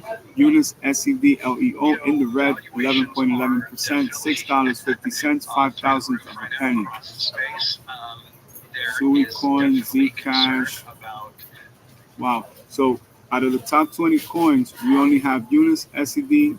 That one's down 11.11%. And Athena down 0.02%. The market is on fire today, baby. This is a correction. All right. Let us continue. Let's go straight to, let me see. Nope. We'll pick up with FDIC. FDIC approved stablecoin application proposal. The United States Federal Credit Deposit Insurance Corporation announced on Tuesday that its board of directors approved 8 notices proposing rulemaking to establish application procedures for FDIC supervised institutions seeking to issue payment stablecoins through subsidiaries. The proposal implements provisions of the Guiding and Establishing National Innovation for the United States Stablecoin Act, Genius Act, and will require state non-member banks and state savings associations to apply to the FDIC for approval before issuing payment stablecoins. The rule sets out how applications would be evaluated based on statutory factors, outlines processing timeframes, and creates an appeals process for denied applications. The move follows United States President Donald Trump's signing of the Genius Act into law in July, creating the first comprehensive regulatory framework for stablecoins in the United States. The FDIC said public comments on the proposed rule will be processed for 60 days following publication in the Federal Register. Ethereum over the US dollar in the green 4.51%, 2,960.41. Bitcoin over the US dollar in the green 2.53%, 88,395, and is holding steady. Unbelievable. All right, let's rock and roll. Where you at, Warner Brothers? Micron jumps 10% after strong earnings report. Shares of Micron Technology Incorporated rose by more than 10% during pre-market trading in the United States on Thursday, after the company reported better than expected financial results. The tech firm's revenue stood at $13.64 billion in the first quarter of its fiscal 2026, climbing 20% compared to the same period a year ago, while diluted earnings per share skyrocketed 175% year over year to reach 4.6. Additionally, Micron said it expects its revenue for the second quarter to be around $18.7 billion. well above 14.2 billion projected by analysts. Micron stock surged 10.12% at 5:18 a.m. Eastern Time to go for $248.34 apiece. Micron Technology Incorporated stands in the Red Ranger 3.01%, $225.52 a share at time of recording. Meta's ex-chief AI scientist set to seek $3 billion valuation for new startup. Meta Platforms' former chief artificial intelligence scientist Yan LeCun is looking to raise $500 million for his new AI startup. Attention to my students, this will be in your finals. Advanced Machine Intelligence Labs, the Financial Times reported on Thursday. The funding would put the company's valuation at $3 billion. Although sources familiar with the matter said talks are still in the early stages. Lee Kuhn announced in November that he is leaving Meta at the end of the year. He said that Advanced Machine Intelligence Labs aims to bring about the next big revolution in artificial intelligence. Systems that understand the physical world, have persistent memory, can reason, and can plan complex action sequences. So we're working on this technology. So let's just take a step back. So $3 billion valuation. He's seeking to raise 500 million. So what's the form factor? It's 1/6 of the projected value. So again, this puts our catalog at this entry point, using this as an example as of today's date. So same thing, the same way we use Warner Brothers to evaluate how that deal would break down, this is a perfect example. So if you have an investment that is, let's say, a $6 million market cap or valuation, right? This is pre-revenue, by the way. This is not like EBITDA, etc. $500,000 is an easy proposition because it's 1 to 6. You got what I'm saying? It's not a bad margin, so I want you guys to write about it. Let us continue. Warner Brothers, here we go. We have found you, baby. Here you are. This is our focus until July of 2026. Warner Brothers Discovery said to be talking TV unit sale with hedge fund heads. Update. Several Warner Brothers Discovery Incorporated shareholders approached So Kim, a co-founder of the New York City-based hedge fund Standard General, to try to convince him to acquire the company's television division. The Financial Times reported on Thursday, so they're trying to section this off. Previously, Warner Brothers Discovery received a merger offer from Netflix Incorporated, which included its cable networks such as CNN, the Food Network, and the Discovery Channel. Despite that, Warner Brothers Discovery still reportedly recommended that the deal be approved by its shareholders. Meanwhile, Warner Brothers Discovery rejected Paramount Skydance Corp's offer. So it's official, they turned it down. They're still being cordial, but the hard line has been drawn in the sand. The latter then accused Warner Brothers Discovery of misleading the shareholders about Paramount's offer. Warner Brothers Discovery Incorporated stands in the red today. The Red Ranger, 2.39%, $28.21 a share. Stock prices haven't been impacted much, but I think we were at $27.90 or $28.90 yesterday, so we need to do the math. What's the difference for my students? So if it's 28.21, 90 is 10.31 cents, give and take. So variable could be up or down. This is as of the 17th. And remember, we picked up with FDIC from 2 days ago. Coinbase unveils stock trading prediction markets. Coinbase Global Incorporated announced on Wednesday that it is introducing stock trading and Kalshi-powered prediction markets in the largest diversification effort yet.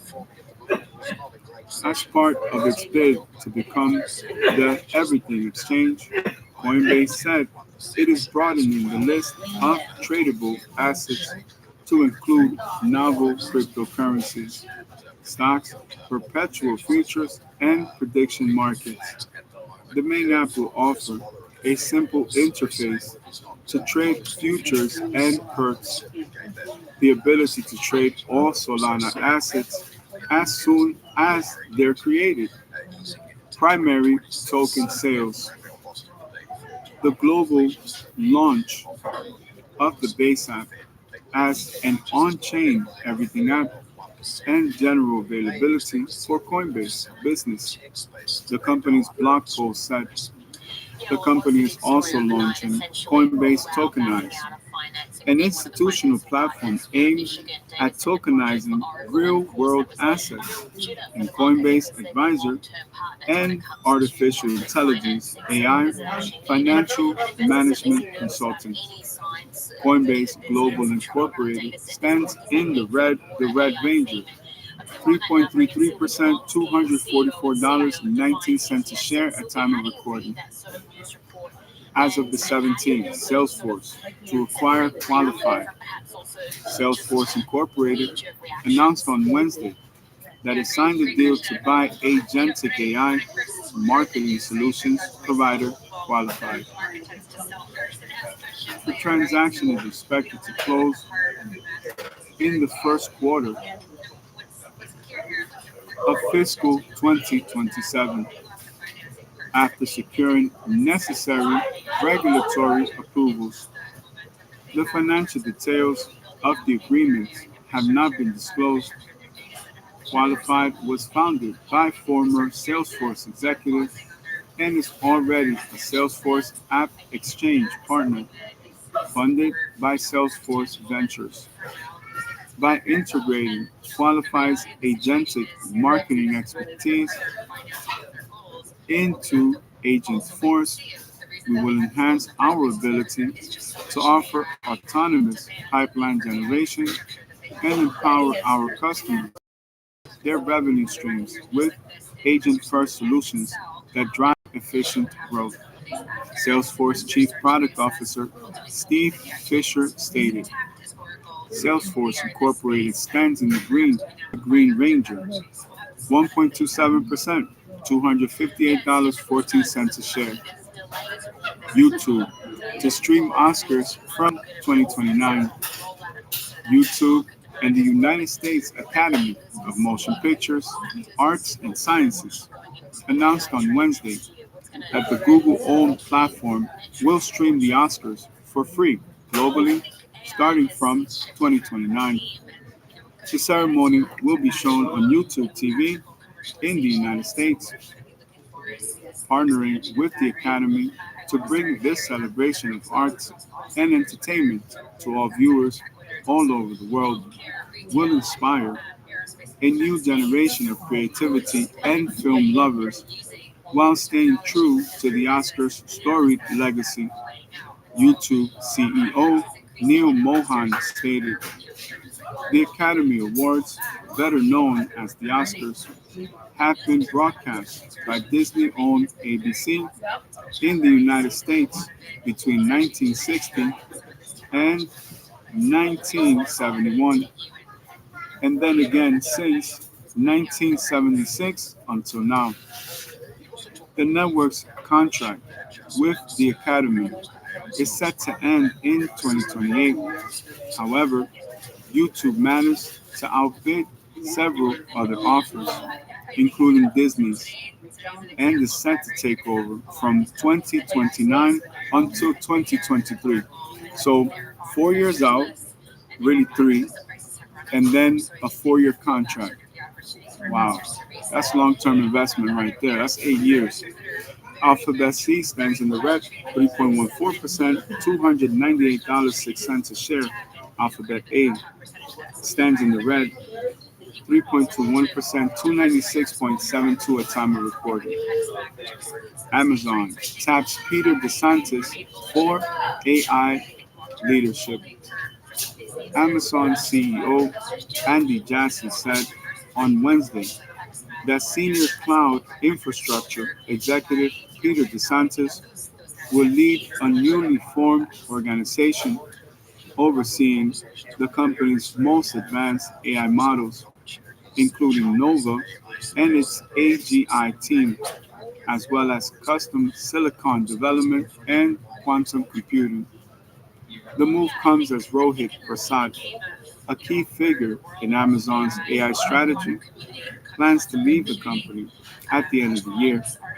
He's been missionary, passionate, and selfless, and I'm grateful for his leadership, his technical vision, and everything he's built here. Thank you, brother, Jassy said in a tribute to Prasad. Amazon.com Incorporated stands in the red 0.58%, $221.27. Netflix announces new FIFA game cup for 2026 World Cup. Netflix Incorporated announced on Wednesday that it will launch a new FIFA football simulation video game exclusively on Netflix games next year in celebration of the 2026 World Cup. The streamer revealed that the new game will be developed and published by Delphi Interactive, and that players will be able to play the game using their phones as controllers, either solo or in multiplayer mode with other players. The game will be available to all Netflix subscribers at no additional cost. The FIFA World Cup 2026 is set to take place in the United States, Mexico, and Canada from June 11th to June 19th, 2026. My apologies, from June 11th to July 19th, 2026. Netflix Incorporated stands in the green, 2.23%, I'm sorry, 0.23%, $94.79 a share. Paramount. Warner Brothers Discovery misleading shareholders on takeover. This is the counter. Let's go. Paramount Skydance Corporation alleged on Wednesday that Warner Brothers Discovery Incorporated was misleading its shareholders regarding its acquisition proposal for the entertainment company. Warner Brothers Discovery seeks to mislead its shareholders into believing this is a complicated question about legal documents, Paramount said in a press release in response to the Warner Brothers Discovery Board recommendation against Paramount's $30 per share all cash tender offer. Earlier, Warner Brothers Discovery Board rejected Paramount's $108.4 billion hostile bid, saying it failed to provide adequate financing assurances, calling the offer illusory and insisting that it was inferior to Netflix Incorporated's proposal. Whoa, that's a tough one. But we're going to send it to corporate because we kind of have to. Let's send this to corporate real quick. Give me one quick second. As you know, link up with us on LinkedIn. I'm kind of a big deal over there. So this will work out. Give me one quick second. Shout out to Team Rami. Rami, I got your messages. Shout out to Team V. I need to have a meeting, V, with you later today. So I got you. I was unable to do it yesterday. But, oh my goodness, man.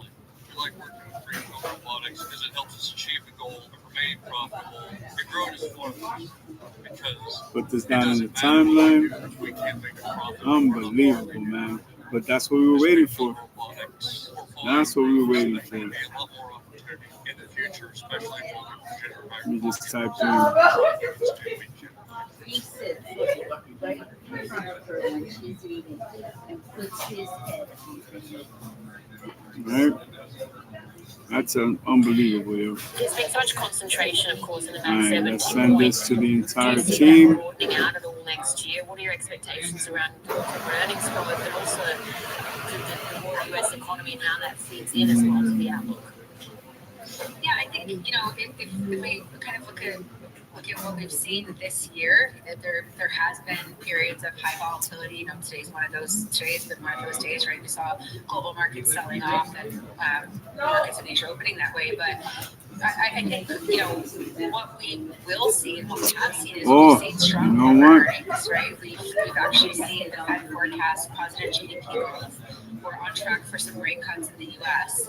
and that soft landing seems to be playing out the way that the Fed and the market has hoped it would. So markets always pull back, right? It's a normal part of a healthy market, and that tends to increase when markets pull back. So I do think that we are well poised given barring any kind of major outside tariff issue, things like this. So we got that taken care of. The economy and a pretty healthy market going into next year, but investors should diversify. They should look to perhaps reduce exposure to Max 7 if they're highly concentrated. All right, good news from Team around me. She's happy with that. Anyway, let us continue. My bad. I apologize. I totally, went all the way. So how are you preparing then for that? Okay, and then after that module is OpenAI unveils Academy for Journalists. So we're good on that. Let us go back. Open up your Google News, and let's do something different, which we've been doing differently. Let's just go Warner Brothers and then see what comes up.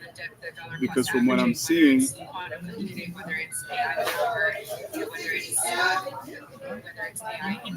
they demanded Edison's personal guarantee.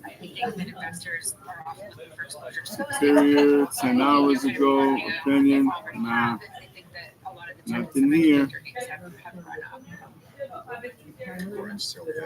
CEO and CIO had defined CEOs. Thanks, as always, for joining us. More in on the Asia trade. Hollywood Reporter. Okay. Warner Brothers Golden Parachutes revealed what David Zaslav and C-suite will get in a deal.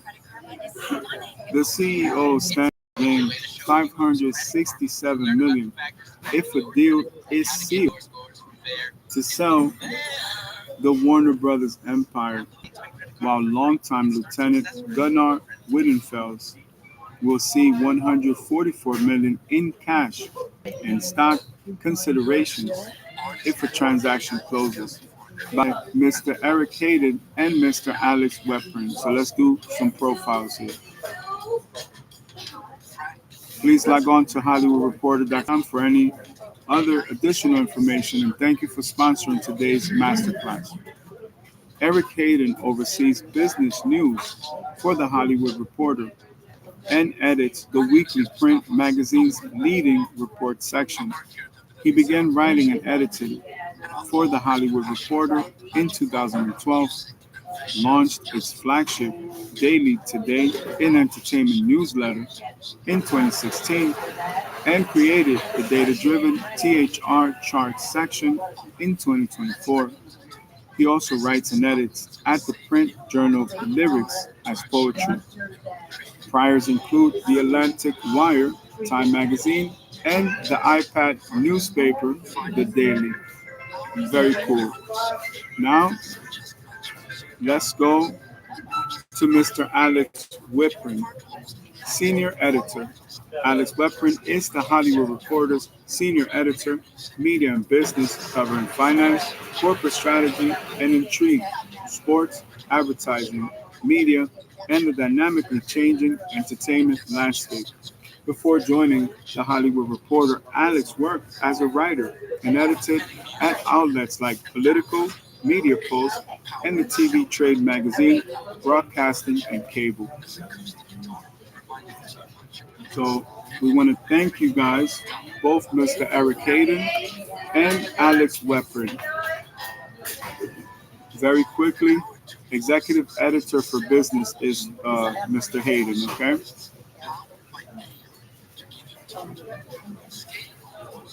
If David Zaslav steers Warner Brothers Discovery to a successful deal close, it would net the company's shareholders a notable profit, especially if the bidding war escalates and drives Paramount's hostile $30 per share offer even higher, or if Netflix needs to raise its offer.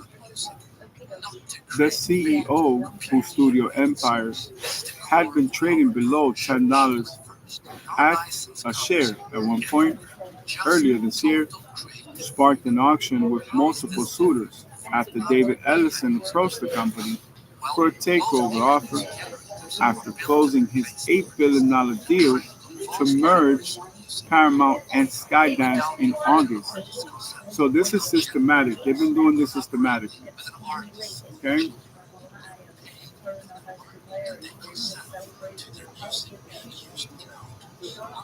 A Warner Brothers board of directors formally rejected Ellison's bid in favor of Netflix 82.7 billion, 27.75 per share offer.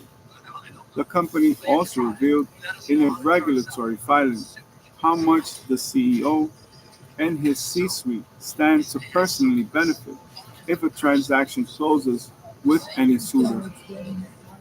Zaslav will receive $30 million in golden parachute compensation, along with $537 million in equity, for a total of $567 million in a transaction associated pay. Per the Wednesday filing, Zaslav has led Warner's since it formally merged with Discovery in 2022, following a $43 billion spinoff from then owner AT&T. So these deals have been in the workings, right, since 2022. So this is the truth, Warner Brothers, right here. This is why the loss was there, because they were running out of cash.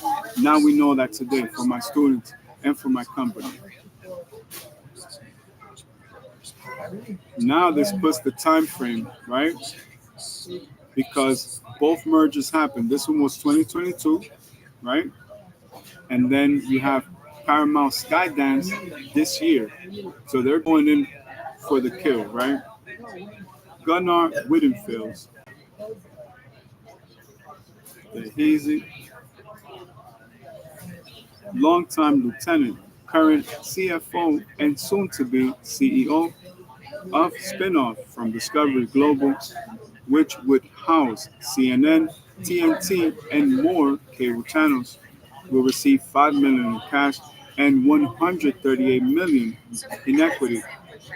Chief Revenue Officer Bruce Campbell stands to net $17.6 million in cash and $120 million in equity, while streaming chief JB Ferretti will gain $17.1 million in cash and $150 million in equity.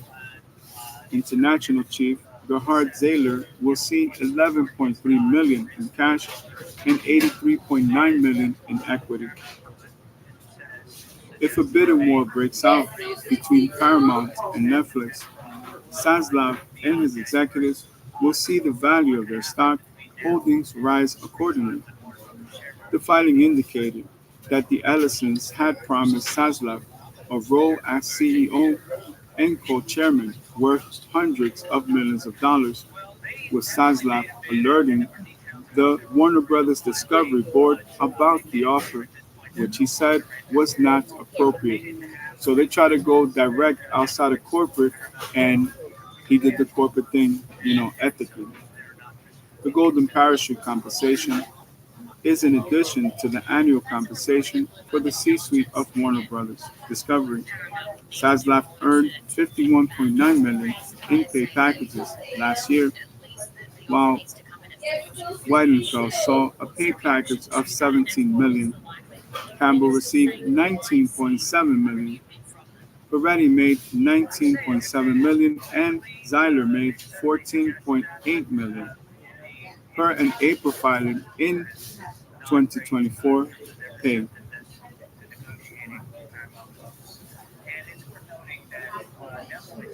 The latest regulatory disclosure follows a December 5 filing from Warner Brothers Discovery outlining a transaction bonus plan to keep a C-suite intact during what could be a 12 to 18-month regulatory review toward a deal close.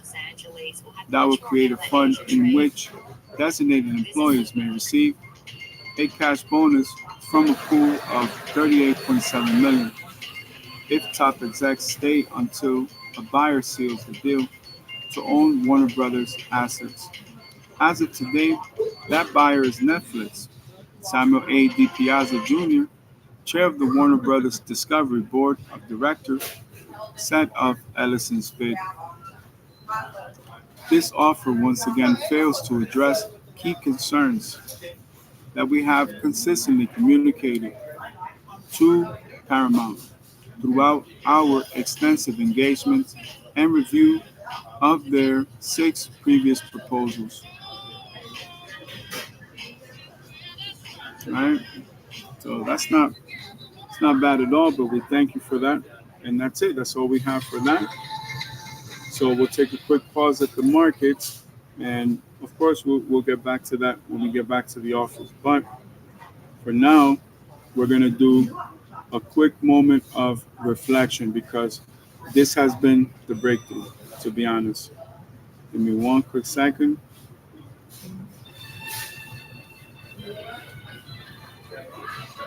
All right, this should help us out a little bit. So let's have a quick moment of reflection. Right? We find out 2023 what was happening in Warner Brothers in 2022. I come in 2023 to save the company from what's happening. I have no idea any of this, none of this was public consensus, right? So now it makes sense why Paramount is coming in after they just merged with Skydance. Warner Brothers already have merged with Discovery. My catalog is in the middle of this, right? You see the $5.5 billion loss. They made back 780 million, deficit of what, 4.7 something billion. Evaluation from Paramount, 108.4 billion. They turned it down. They're still negotiating. They're waiting on income tax. They're waiting on July of 26. And here we are in the middle, finding out that they turned down this offer. Now they're going to other venture capital firms because of what's happening politically and the fact that the Trump indirect relatives have pulled away from the deal. What does that do? It already raised the value of the catalog, and now it continues to raise because the direction is gearing towards a higher offer from another investor, guaranteed from the Ellison family, more money from Paramount, or more money from Netflix. Either way, something is going to happen because look at the agreements long term. People are saying 2 years for everything to change. YouTube just secures the Oscars 4 years from now for 4 years. 8-year investment where the industry is thinking 1 to 2 years. They're just preparing for the next 6, 7 months. Good strategy. So once again, our money is well invested. Excellent decision by the grace of God. No matter what has happened, everything is working in our favor. So let's be grateful for that. So we'll close off with that. Um, let's get a quick prayer in. Thank you, Heavenly Father, for the blessings in our lives. We thank you, Heavenly Father, for the blessings in our lives. We worry not about what we don't have because we're in the process of getting it. And in that journey, everything we do is in your name. Okay? Have an amazing day today. May you conquer everything in your path. May everything that you touch turn into solid gold bars and beautiful silver bars. And precious gems such as moissanite or laboratory grown diamonds or any laboratory grown gem. Always remember to dream big because dreams come true. It happened to me, and I know for a fact it's going to happen to you. We'll be right back. We have to go to the yacht club. I got to work out, and then I have business meetings, and then back to the office. Then I got to go help out the family, and we'll be right back. But this is all the time that we have for today. I'm so inclined to drink another cup of coffee, but I cannot because I'm diabetic, so I can't. But I'm very excited. The future looks bright. Shout out to Vayner Media, Valley Taman, Patrick Bet David, Gary Vaynerchuk, um, Arlen Hamilton, Mark Cuban, Floyd Mayweather Jr., Grant Cardone, Manny Cashman, Kevin Pathrath. We're not going to forget nobody. Amazing people such as Rami, Mr. Josh J.O., V, the whole TMP management team, of course, Mauricio Ruiz. Uh, Let me see, who am I forgetting? Am I forgetting anybody? Shout out to all my family members, my friends, my peers, my colleagues. Shout out to all my fans. And love you guys. We'll see you in a little bit. And on top of that, you guys have the best teacher in the whole world. We'll be back faster than you can do this. See you in a little bit. Dreams come true.